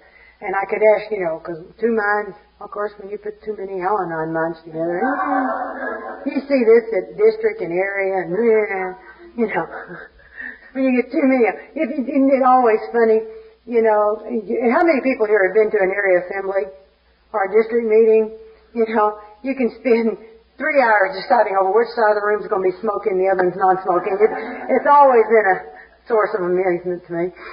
But I had to start the process, and I had to be willing to reach out and to look for that. And you know, it was one of the stories in the book, is how we came into that phrase, God as I understand God. There was a man who did not believe in God. He was an atheist. And he said, I can't do the deal if the steps have to be written that way. I can't do the deal. And so he went on, and what he understood God to be was a force, not God as they were thinking of it. And he said, please put that in the steps. And it was because of his insistence that we have that. And I think that's one of the most valuable things that we have. Because if you tell people they've got to believe a certain way, we would lose so many people. Allow them to come to their own. And I've had a lot of people that understand God a lot differently than I. And it's not important. I sponsored a girl one time that she said that her higher power was that spaceship from Close Encounters of the Third Kind. She said, what do you think about that? I said, whatever. You know. And so one day the ship landed. And then after a while, God walked out. It was okay, you know. I mean, but it was a process for her. She had been raised in a very strict religious school. And she had a thing against religion, and when she heard the word God, that's what she thought of was religion. And so, the minute you begin to be willing to believe, you're on your way. All you have to do is be willing, you know. Do I believe or am I willing to believe? I tried. I was afraid, but I tried. You see, the thing of it is, in my mind, I didn't ask God for help, because if there be a God, and He cares about you, if you ask for help and He doesn't answer, then you know it's all over. So if you don't ask, there's always the chance that He's there. But if you ask and He doesn't do, then He's not there. That was my crazy thinking. And I had to take a chance. And one day it happened, it was just real simple. I was just driving home. My car was having major problems. and it would turn itself off. Just drive down the road and turn itself off. And when your car is all power, that means your brakes don't work too good, your steering don't work too good, nothing's working too good here. And the guy told me at the shop that it needed to have its carburetor cleaned out. He says what happens is trash is getting in your carburetor and it's clogging the engine, and it keeps the gas from getting there, and so it just turns itself off. And he said, you need your carburetor rebuilt. I said, can't afford to have a carburetor rebuilt. My husband's lost his job. He's just gotten sober. We don't have any money. All the financial stuff is on me. I can't afford it. And he said, well, take a little bottle of gasoline and take off the breather and pour a little bit of gas in there. Start it up. It's going to backfire. Maybe that'll knock the trash loose and you can drive a while. And I was doing that. And started off, I was doing it like once a week, and I was doing it 2 or 3 times a week, and I was doing it a couple times a day, and I was getting on my nerves. You know, I began to smell like a gas pump jockey. And that's in the days before we pumped our own gas. You know, it's been quite a while. But anyway, so that day I'm driving home, and my car stopped 3 or 4 times that day, and I'd had to get out and do that. And I always loved the ridicule I got from the male population as they would drive. There's the one that looks like she knows what she's doing. Har, har, har. You know. Thanks for sharing. But on that particular night, I'd gone by to see my mother, which is always good to make you want to cut your wrist. And I left her house, and I was going home, and I was depressed, and I was upset, and my car stopped again. And I said, God, I am so tired. I am just so tired. I tell you what, this is Miracle Thompson. I live at 409 Healy Street, North Little Rock, Arkansas. And I'm going to go out there and I'm going to pour the last of this gas in there. And if you be God and if you care about me, all I want is I want to go home. I'm tired. And the reason I gave him my name and address was I didn't want him to make sure he wasn't mixing me up with somebody else. That was as sincere as I could be. And so I got in there and I tried to start the car and it backfired and it chugged and chugged and then quit. And I said, God, it ain't going to get there like that. It's not going, I'm trying now. I'm reaching out. I'm really trying here. So I turned and tried it again. It was chugging and chugging. And I said, God, it's not going to get there like this. It's going to have to do better than that. And with that, the engine just smoothed right out. And I drove home. And I got out of my car and I knelt down by the side of my car. And I thanked to God for getting me home. That was my first real let go and let God trust that God would do something for me. And I walked in the house, and the miracle had happened, and I didn't know it, but the miracle had happened. And when I got in the house, and there was a phone call from a girl I'd gone to school with, hadn't seen in years. Her daddy was a top mechanic for a Chevrolet company, and he was retired, and she said, what's been going on with you? And I was telling her about my car and all this stuff. I wasn't telling her about the God stuff. You know how we are, you know. Don't want to do that. Don't want her thinking I'm a religious freak or something. And so she said, well, why don't you call my dad and have him fix your car? And I said, well, I don't have any money to get the car fixed. And she said, well, my dad would let you pay it all. And I said, you reckon? And she said, sure. And so I called her dad. He brought a wrecker over, fixed my car, and I paid him off. Little at a time. See, the minute I took an action, God kicked in and began to do.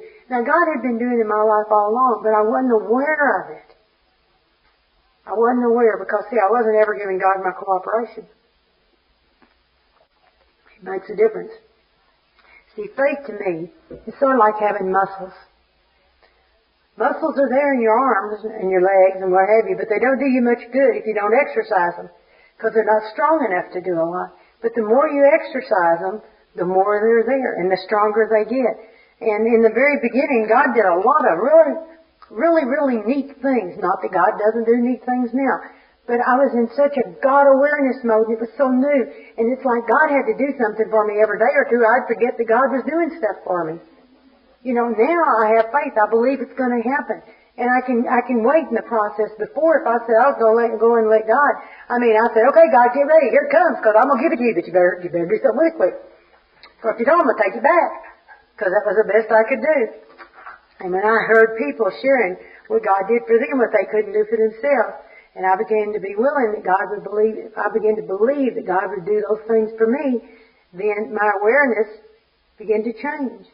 And my awareness of the presence of God today is the most powerful reason to have faith. Because I've seen the results. It's easier to have faith when you've seen the results. You know, seeing's believing. You know, it's just easier. And it says came to believe. It doesn't say come to have faith. It says come to believe, you know. And either God is everything or He's nothing. Either God is or He isn't, you know. And I had to make a decision which way I was going to go. And I heard a guy at a meeting one night, and he made a lot of sense. He said, you know, if I believe there's a God, and you come to find out there isn't, what have I lost? But if I believe there isn't, and there is, then I've lost everything. Now, are you willing to take that kind of chance? I thought, no. I'd rather believe there is, you know. And so, spiritually, some grow spiritually slowly and others go faster. But He comes to all who seek Him. That's a powerful statement. That's a promise in itself. God comes to everyone who seeks Him. And the book describes the different kind of drinkers. Well, in Alanon, I found we have different types of thinkers. The moderate one, the one who's able to accept life on life's terms, pretty good. You know, there are some of us that seem to have a better handle on it. The hard thinker, who can moderate his behavior, even if difficult at times. Those that can manage to keep their mouth shut, you know, occasionally. Then there's the real Alanon, who's lost control of their thinking and does incredible, tragic things trying to control his situation. He's irritable, restless, and discontent, and fearful, and asks himself, why did I do that again? And it says, the problem seems to be in my mind. Now, see, all my life I have been this student of logic. If you can read it in a book, all these facts and stuff, if I can read it, man, I can do it. But I couldn't do it, you know. And one of the things that I found is that I really hate my defects when you have them. When I see something that you're doing that really irritates me, that's when there was a guy that came to our meeting, bless his heart, and Larry just got on my last nerve. I mean, I'm telling you, when Larry'd open his mouth, I'd go, oh! Thank God I've been in long enough I keep my mouth shut, but I'm sure my eyes did the dance, you know. As one of my pigeons says, he's getting the look. That's the look that says, shut up, you know. And Larry would irritate me. And so I would be walking in the morning, and one morning I'm walking along, and I said, God, what is it about Larry that I have that irritates me so much when I see it in Larry? What is it about Larry? So I'm walking, I walked my 3 or 4 miles, and all of a sudden I went, oh no, not that! Larry is an opinionated asshole.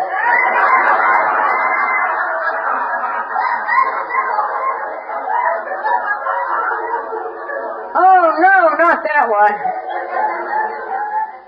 Okay. I went to the meeting that night. Larry's there. You know, Larry didn't bother me. It's because I accepted the me and Larry. You see, I accepted him, defects and all. I accepted him just like God does me. And you know, Larry was one of those that had to go out in this program. Larry was diabetic, and he was in denial about his diabetes. And he had polio as a child. And so he had a leg that was in a brace, and it was very atrophied. And he would swim every morning. He was a master swimmer. But he didn't regulate his diabetes, and they found him in the bottom of the pool last year. You know, it's such a waste, he was a fine man. But there it is, you know. But for God, or a power greater than me, did impossible things for me. See, that's where my faith really began to build, when I began to see the impossible happening. You know, it started early on in the program, and then it's happened all the way through the program. Like when my sister was in the hospital, and I was staying there with her all the time. That's a very expensive proposition, eating in the hospital, paying parking, and all this kind of thing. And we have an annual yard party at our house. And it was getting time for the yard party, and I was thinking, my God, I've spent all this money, and I don't have money to get this stuff for the yard party. I wonder what I'm going to do. It's pouring down rain. I go to the post office. I get out of my car. I look down. There's a dollar bill laying in the puddle. I pick it up, throw it in the car, go on in, do my deal in the post office, come out. Later, I'm going to reach over there to get my dollar bill, and it's $100 bill. And I went, well, God, I would never thought to look for it at the post office parking lot. That is neat, you know. And I went to Sam's, got it, and everything at like $7 of buying everything I needed for the thing. I said, well, isn't that timely? Isn't that neat? And isn't that God? You know, those little miracles, you know. I was given a computer years ago, and one of the girls I sponsored, her boyfriend gave me his old computer. And it just thrilled me to death. And then all of a sudden, here a few years ago, I thought about, oh, there's email, there's the internet, there's all that stuff. And this was an old computer, and it wouldn't take care of all that. And so I'm in this big dilemma. It's about this time of the year, you know, Christmas. And I'm telling JD, I think I need a computer. I need a bigger, faster, whatever. You know how we are. You know, once you get into it, it's And he said, well, what kind do you want? I said, I don't know. I have a clue. I said, I've been given this old one, and I know what to do with this old one, but I wouldn't even know what to go look for. And he said, well, why don't you do some research? So I said, okay. So I began to go to every computer store, and my God, will that drive you crazy. You know, because everybody tells you something different, you know. And the keywords, you know, are IBM compatible. And, you know, whatever that meant. And RAM, ROM, who knows? You know, I mean, they've just got all this other stuff out there. And just give me the keyboard. I know what to do. Just give me the keyboard. And so finally I made my decision, and so I said, God, this is what I'm going to do. Tomorrow I'm going to go get this computer unless you show me something different. If I'm not supposed to, show me in a way I can understand, because that's the way God and I sort of operate, you know. I'll tell God, you know, look, I want to do your will, but I need to know what that is. Now, it looks to me like this is what needs to be done. If this is not it, shut the doors, do something, show me that it's not working, you know. Bless it or block it, you know. So, way to go. So I'm sitting there, and I told JD, I said, I made my decision, the phone rang. I pick up the phone, this guy says, is this Miss Thompson? I said, yes. He said, well, this is Santa Claus. I said, really? He said, yes, I live in South Dakota. I said, really? I thought you lived at the north that we have, and you won't get it right for Christmas. It'll be a little later because of the amount of orders we have, but it's coming your way, complete with printer, color printer and everything. I said, are you serious? And he said, yes. And I said, well, who are the elves? And he said, they prefer to remain anonymous. Now, see, to me, that's God with skin on it. You know, because I didn't know, and I got everything and more than what it's been wonderful. The other day, somebody that I sponsor, her husband, Bill's computers, she said, would you like a new one? No. I know how to do mine. I don't want another one. I said, I'm doing good with the one I got. Thank you very much. But you know, that shows you I've learned to be content with what I have, because it meets my needs just fine. But the amazing thing was God's sense of timing. I went on through the holidays, and I'm wondering, where's my computer? Maybe it was a joke. And on my Alanon birthday, my computer arrived. And they had no idea that that's when it would arrive. But see, that's the God deal there. See, that's God just saying, ha-ha, I did it again, ha-ha. And the miracle is, I recognize it. I recognize it. Because see, so many times God's doing things for you.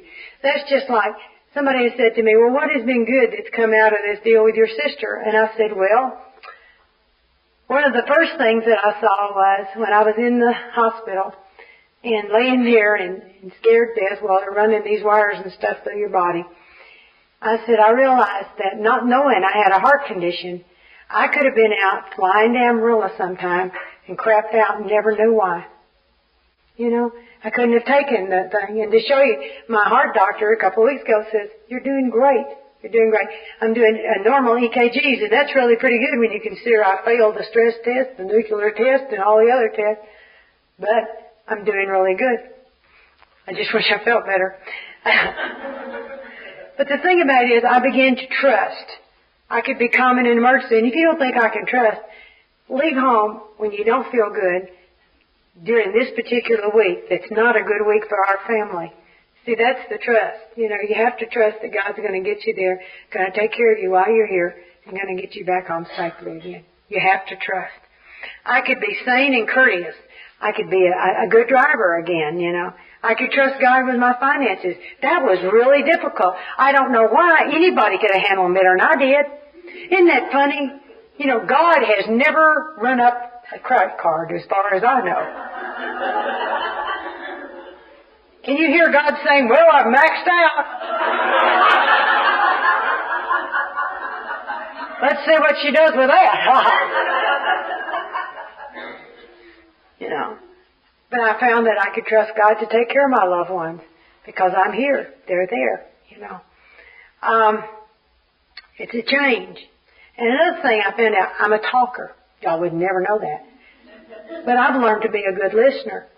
I've learned to listen to others sharing about their higher power. That has helped me so much to define and redefine and to incorporate into my concept of God, was listening to what other people, and they'd say, well, my God does this, or I believe God this, and I'll go, that's good, I like that, I want that. And so incorporating into my idea of God. And it gave me more hope and willingness to trust and try harder. You know, so many times, you know, I forget. And if you think that I have been a spiritual giant this year, you're wrong. There have been lots of times when I have felt, you know, God, where are you? Where are you in all this, you know? And like in March when my beloved Voodoo, he died of the same thing my sister did. He died of kidney failure. And it happened just in a period of 4 days. And it was so difficult, and I'm going, God, I've lost so much already. Where are you here? Where are you here? You know, and it's just one grief after another, but you have to work through those things. And yes, there's depression that comes with that. That's normal. You know, I think that sometimes we believe that we're not supposed to be normal people. We're supposed to be these giants that, you know, shoot me, I don't bleed, you know, or hurt me, I'm not going to have pain. And that's not true, because life continues to go on. I believe there's a God, and if there isn't, what have I lost? Like I said, nothing. I've learned that God lives inside of all of us. You know, I always look for God out there. God was in here. Didn't have to go anywhere. We come with God already installed inside, you know, it's not like a hard drive. He's already there, you know. He's not something you add on later, or he's not attached. He's just waiting, and he's the most major resource that I have in my life. These ideas help me to get rid of my prejudice and encourage me to look deeply within myself. And when I took that attitude in action, I found God. And guess what happened when I found God? I found me. Because who knows me better than the one who made me? And the more that I'm in touch with God, the more I know about me. And I prefer to believe that there is a God because it works for me. And God always comes to those who seek Him. Always. I saw He came, and I became whole on the inside. Those holes that were inside of me that I'd had for a lifetime, they all began to fill up. You see, my answers are spiritual because my problems were spiritual. I thought they weren't. I thought they were problems with people, places, and things. No, it was not. It was what was wrong on the inside of me. Because when I got okay on the inside, those people, places, and things got better. It's just like the day I looked at Larry. When I saw what was inside of me, I knew what was inside of Larry. And I realized Larry was a sick person trying to do the best he could. And I can be exactly like him on any given day. And so there was no room in that for the criticism and the judgment and what have you. My answers were in a program of action. And I found out the how in chapter 5. It told me how to take actions that would make my life different. And there's key words, and if you're not careful, you'll miss some of them. One of the words is thoroughly. Thoroughly. It means not hit or miss, but you got to be consistent. Doing this stuff again and again. You know, we say repetition strengthens and confirms until faith becomes natural. You keep doing it and doing it and doing it. And that's what's helped me so much, is the fact that you don't have to want to do it to do it. You don't have to like it to do it. Just do it. And that's how I've been doing this year on other things. I found that principle works in other areas of my life. And another one says, willing to go to any length. It could be inconvenient. It might be not what I want to do. But do it anyway. Doesn't make any difference. Just do it. You know, I'm not a Nike person, but that's a good slogan. Just do it. See, some of us try to hold on to old ideas. That's doing the same things over and over, getting the same results. It says the results are nil till you let go absolutely. Well, quit debating and surrender. You know, nil. It's like if you get 50%, you think you get 50%, you don't. You don't get anything out of a half-assed try. You just don't. It's not worth it. And our thinking is cunning, baffling, and powerful. You see, I trusted my knowledge, but I didn't have wisdom. And wisdom is the ability to use knowledge wisely. I didn't know how to do that, I couldn't trust my thinking. My thinking told me to kill people. I'm serious. My thinking did a lot of crazy things to me. My thinking said, drown your husband in the bathtub. And I said, okay. When do you want to do it? We'll just find a good time. And the time came and we did. We laugh about that. JD gives tours of the bathtub now, but people go to our home, and when we redid the home, when we remodeled, JD would not give up the bathtub. It doesn't have a stopper anymore, but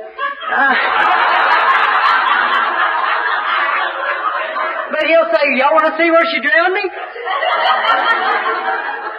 I told him, I said, well, when I drowned you out in the pond in the backyard, you can give that as a second highlight on your tour. This is where she's going to drown me next, out there in the pond.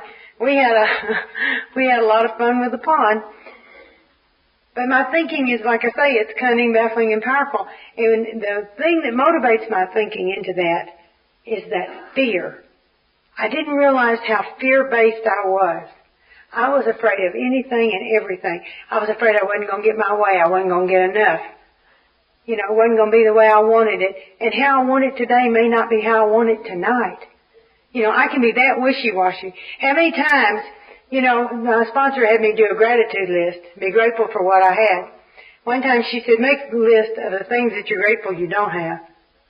And I said, what do you mean? She said, all those things you thought you had to have. Now that you don't have, and now you can see why you don't have them, and aren't you grateful? And I thought about that, and I thought, yeah. We used to live in Jacksonville. Wanted to buy that house so badly. Never happened. When my landlord was ready to sell, we were renting. And when the landlord was ready to sell, his wife wasn't. And when she was ready to sell, he wouldn't sell because she wasn't ready when he was ready. And I understand that kind of thinking, And so finally we just gave up and we moved away. Well, my landlord died and they bought his house, which was next door, and made a daycare center. I am so grateful we don't have... I am so grateful we don't have that house. Without help, it's too much for us. That means we're going to need God and other people to help us. Without help. And see, my thing has always been, I'm independent, I am woman, I am invincible, I am worn out.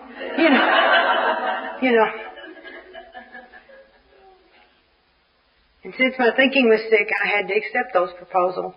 And that's, I am obsessive, compulsive, and I don't know how to manage my own life. That's the bottom line. In other words, I'm a failure. That's the good news. That's the good news, when you can look at that and accept the fact that you're a failure in the game called life. Because now you can be helped. But as long as you think you've got a handle, you can't get help. Because you'll continue to try to do it. I can remember thinking, if I got one iota of what I aimed for, it was a success. The plan worked. Even though 99% of it didn't work, I would hang on that one little item that I got what I thought I wanted, and I would say the plan worked. No human power could have restored my sanity. And in this case, it's the thinking that will work. The thinking that works. But that God could and would if He were sought. And the third step prayer. I love the third step prayer. Say it every day. I don't know how many of you here are a student of the Big Book, but it's God, I offer myself to Thee, to build with me and to do with me as Thy will. Relieve me of the bondage of self, that I may better do Thy will. Take away my difficulties, that victory over them might bear witness to those I would help of Thy love, Thy power, and Thy way of life. May I do Thy will always. And then it tells you to take an inventory. Look at yourself. Now, what are the things that you're doing that are the stumbling blocks? What are your assets and liabilities? In other words, what's the truth about you? The good, bad, and the ugly. You know, what is the truth about you? Because until you have the truth, you can't do it, because the truth will set you free. That's not just a cliche. It's true. I learned I have to live free of anger. I cannot manage that kind of anger. It hurts me on the inside. It eats me up to have that kind of anger anymore. And the anger, when I had it, became rage. And the rage became violence. And I hurt myself and I hurt other people because I didn't have a healthy way to work through an emotion. You know, I learned that people who harmed me were spiritually sick, and try to give them the same kind of treatment you would a sick newcomer. That's so important. You know, we have so much love and patience with a newcomer, and then we'll walk into our house and just attack somebody for nothing.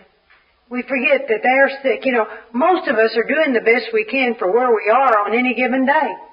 And sometimes that's not too hot.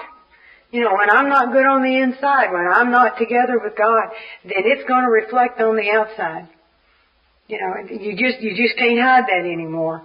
And I have to give them patience and tolerance. And I was to avoid retaliation and argument. It says we cease fighting everything and everybody. And my God, give me a cause. You know, I mean, I'll go, you know, it's like, my sister used to call me when she'd have something she couldn't, Dorothy hated confrontations, and I thrived on confrontations. And she'd say, I've gotten this bill, and they've charged me for 4 times for this same thing, and I never did it, and would you handle it? Yes! Give it to me. By God, I'll get it straightened out. And I'd go into this straightening out frenzy. You know, I'll call them, I'll go, you know, I'm the kind of person, I've done this before, walk into Dillard's, I didn't get waited on soon enough. I'm standing here 2-3 seconds. Nobody has come over to me and said, may I help you? I go get on the escalator, go up to the manager's office. I'd like to get something in the such and such department, but I can't get anybody to wait on me. So the manager comes down with you, you know, and you create a scene, get a person in trouble just because you wanted to get snappy service, you know, that kind of thing. And it's hard sometimes to get out of that. And like I say, the hardest place I found to work this is in my own home. And I think it's easier to do it in the Alanon. It's easier to do it out here and there because I haven't got the wreckage. You know, there wasn't all that wreckage from all those years of drinking. And even still to this day, those old thinking and those old tapes are hard not to do. And you've got probably more damage to your family and your loved ones. And so, you know, it's like you can do it differently 15 times, and then you go back and do it like you did it before. On that 16th time, because you're human, you screw up, and that breaks the trust. And then there, you know, and then that starts that chain again. So I'm always going to have right work to do. And I found that I have to, more than give J.D. the right to be wrong, I have to give him the right to be right. Yeah, you know. I have to cease fighting with things with him because it hurts our communication and our relationship. J.D. just told me before I came over here, and he said, I can't hardly stand it. The house is so lonesome with you gone now, because without any, first time in over 16 years, we don't have a baby at home. And I told him, well, I'll be home soon. He said, you know, I was thinking about something today. We very rarely fuss and fight anymore. And I said, well, we've had a lot of other more important things to do. And he said, I think we've learned that we're both real important to one another and that we love each other and that people who love one another don't fuss and fight with one another. And I said, I believe you're right. I believe you're right.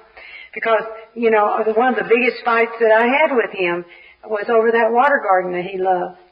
He wanted a water garden. He talked about it for a couple of years that he wanted to put in a water garden. I said, well, what are we talking about here? And he said, well, I was thinking of something maybe about 6 by 12 or whatever, and a couple of little plants and maybe a little water fountain in the middle. And I said, well, that doesn't sound too bad. And then one weekend I was gone. Now, you know, he has a disease. Bigger, better, more is better, you know. And so when I come back, I get up on Monday morning, and my house is a river of mud.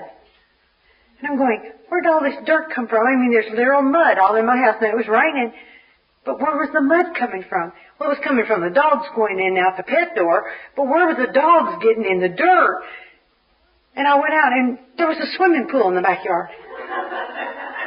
I mean, 5 foot deep, the pond, and it was supposed to be 18 inches deep. But he got carried away. And when he had all that dirt, he didn't know what to do with it, so he decided to spread it all over the whole yard. And maybe I wouldn't notice it was gone. He's not in the real world either sometimes. And so the dogs had gone out. There wasn't any place in the yard for the dogs to even walk that they weren't going to get mud. So the whole house was covered in a river of mud.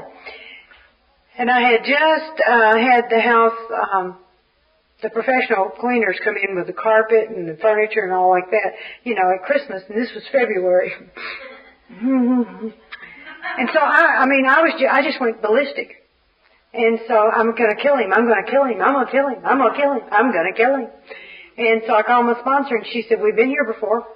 And I said, I know. And she said, how long before he comes home? I said, about 4 hours. She said, maybe enough to save his life.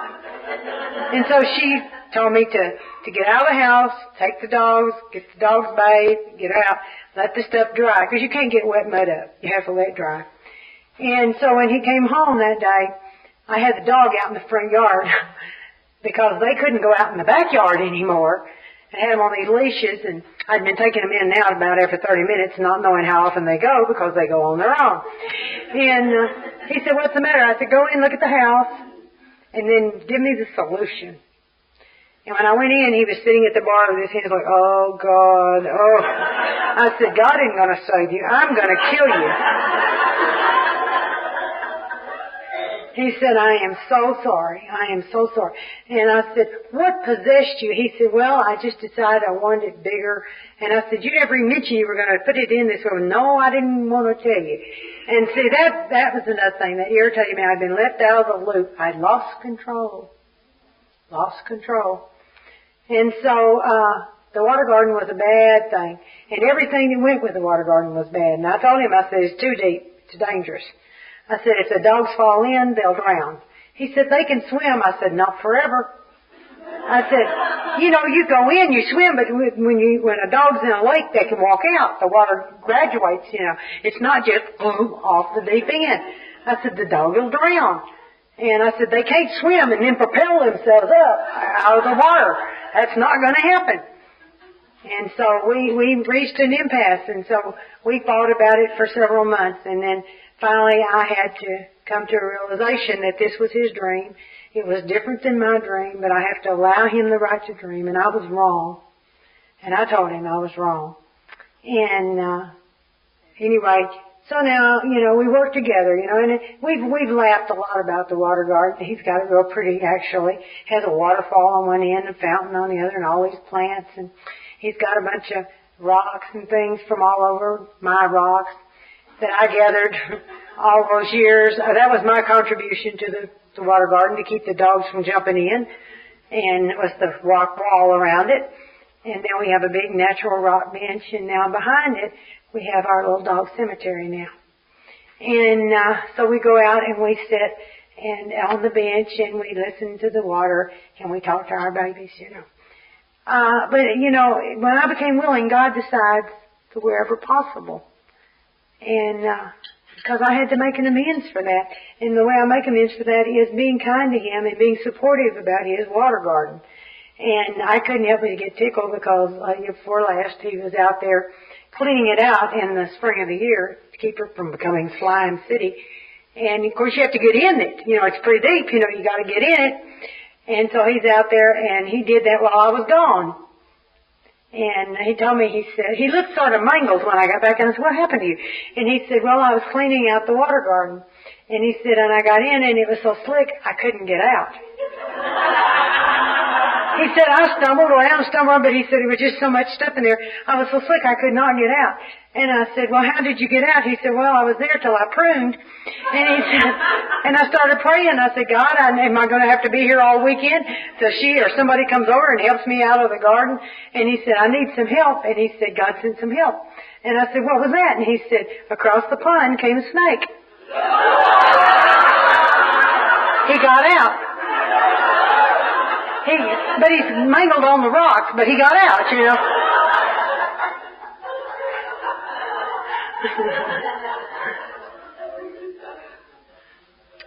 Talking the talk is easy and walking the walk is hard, but it's the most rewarding. It's helped me do healthy relationships, and I've learned to go with the flow a lot. I've learned a lot of love and tolerance. It says we cease fighting other people. You learn about prayer and meditation, and you talk to God and listening to God in order to receive your good orderly directions. And that the failure, I found today that failure to enlarge my spiritual life is like planning a relapse. If you don't keep working on your spiritual growth, you know, we don't maintain very well. There's only one way to coast, and that's downhill. I have to spend time with God if I want to know God and understand what my job is, what I'm supposed to do. All I have to do is show up and ask God, what do you want me to do today? How can I be of best use today? And step 12, as it says in the book, helps me to practice all the principles in all my affairs. And how do I carry a message? You know, I never knew what my purpose was in my life. Do you ever wonder what, is this all there is? What is your purpose? It tells you your purpose is to be of use to God and your fellow man. For the first time in your life, you have a purpose. And it helps me through the sponsorship, which we'll talk about tomorrow, because I have to remember that people are ill. I don't want to be an evangelist or reformer, and I just try to be helpful. I don't try to force a change. I just have to be a maximum helpfulness. And there's the chapter 8, To the Wives. Now this was written in 1939. It describes the hurtful things that we do trying to stop an illness. It's real good. It's a real good chapter. It gives a lot of do's and don'ts to help in your recovery. It explains that some people can't quit drinking no matter how hard they try. You know? And I think it taught me to be grateful that I was not the one that had that disease. Can you imagine what I would have been like drunk? It talks about our fears. It talks about our embarrassments, and they urge us to try the 12-step program. And you remember in 1939, Alanon hadn't happened, and they were encouraging us to work the AA program. There was no such thing as Alanon. And since we all got sick together, it just made sense to all get well together. And the family members were invited to the AA meetings in those early years. It was a family illness.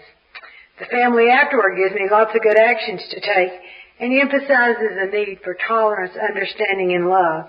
And it says, learn from your past. Learn from your past experience and that of others. It teaches you not to keep secrets, and that the fellowship is a good place to be able to bring the skeletons out of the closet. I remember I had so much guilt, and I was so afraid somebody was going to find out about all that violence that I had done. And we had this little old lady that was in our group, and Louise was from Oklahoma originally, and her husband had been sober 30 years at that time. And just a sweet little grandmother type lady. And she says, and I love to take this cord and string it across the top of the steps. She said, we lived in an apartment house, and I think when Walter comes home, he'll trip and break his damn neck. And I thought, God, I love her. Had another one, she said, when Jack was drunk, I'd take a baseball bat and beat on him. He never remembered. And I thought, yeah. But you see, it was when they would share those things that it gave me permission to get rid of those secrets. When we share those things within ourselves, it brings it out. And it also talks about anonymity, that I'm to tell my story, not other people's stories. It talks about the sensitivity of an alcoholic. Well, I can be just as sensitive, you know. It talks about the alcoholic being people of extremes. And aren't we the same way? You know, it talks about being immature and living in a world of make-believe. That's what denial is all about. Denial is make-believe because it's certainly not reality. And so now we have a greater sense of purpose accompanied by a growing consciousness of the power of God in our lives. We can have our head in the clouds as long as our feet are firmly planted on the ground. And one of the things that it says that just made me happy all over is we are not a glum lot. We insist upon having fun. You know, and if it hadn't been fun, I wouldn't have stayed here. It says cheerfulness and laughter make for usefulness. We have recovered and have been given the power to help others. we are sure God wants us to be happy, joyous, and free. You know, what more could you want? You know, it says avoid the deliberate manufacture of misery. Now, boy, you can do that if you get there and start going about your sorry lot in life, or what you didn't get, or what you want. You know, the chapter to the employers gives helpful suggestions in working with others, regardless if it's an employee. I found it helps in sponsorship. And A Vision for You explains all about the fellowship. You know, the fellowship became the substitute for liquor in my husband's case.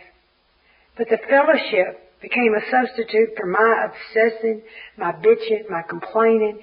In other words, I got to where people were and we had fun together. To me, I loved it before styrofoam. Do you ever think about how much fellowship you've lost because of styrofoam? Because in the old days, we used to wash the cups. And when you'd stand there washing and drying and putting those cups away, you had a meeting after the meeting. It was a lot of fun. A lot of fun. It gives us hope when it talks about more will be revealed. And the answers will come if your house is in order. You know, it's just telling you, as long as you keep yourself spiritually fit, God will show you what you need to do.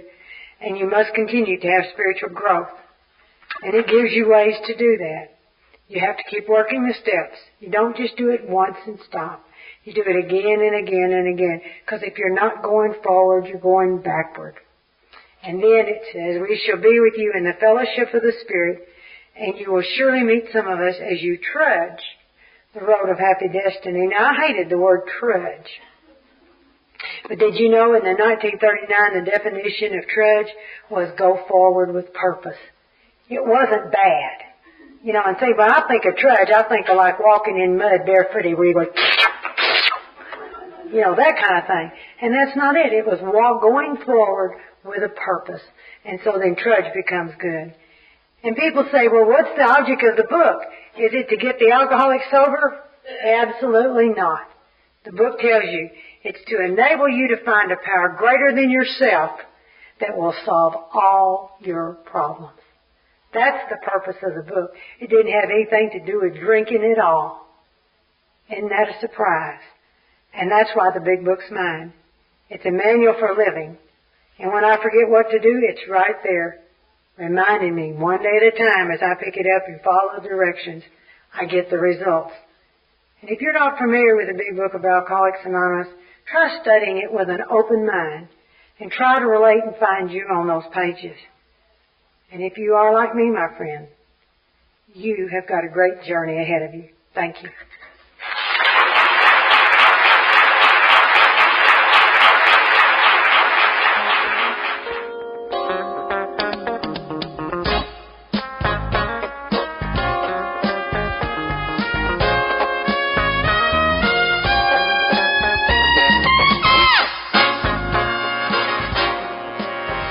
We hope you have enjoyed this recording. To obtain additional copies, receive a free catalog of AA and Alanon talks, or to find out about our tape and CD of the Month Club, call Encore Audio Archives at 1-800-878-1308, or visit our website at www.12steptapes.com.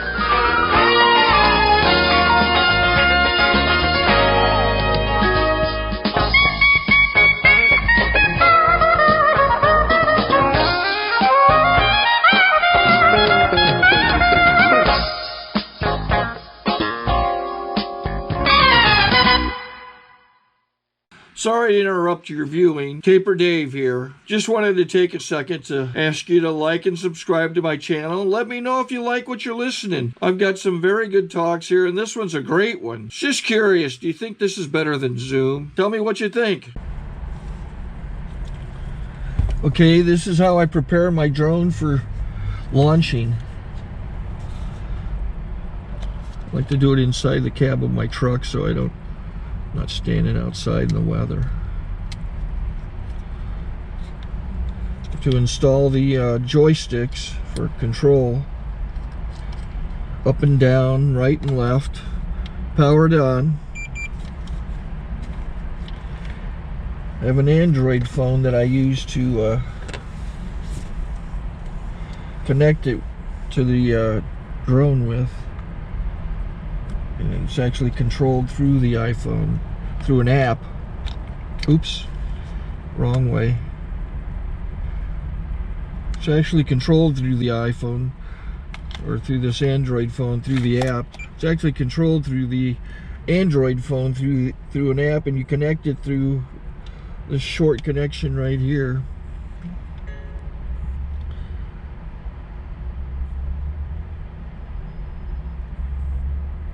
Remote control connected. Remote control's connected. So I pull out the drone. I have to extend the legs. Long legs extended first, then the short legs. Remove the gimbal protector. Set that aside, then power it on one short burst, then one long burst. I lay it down. So I have to go to calibrate. So the drone's not connected yet. It shows you here as this drone gets disconnected, even though the remote's powered on. So the drone has to establish it's connected. So I go into the app to calibration mode. First I'll calibrate the remote controller. Start calibration. Out, in, oop, out, in, up, down, and then this little wheel is to control the gimbal. So it's calibrated. Go to gimbal calibration, start calibration, and then it calibrates the gimbal. I don't know if that shows up. The gimbal's moving all over the place. Changes, you can see it on the video.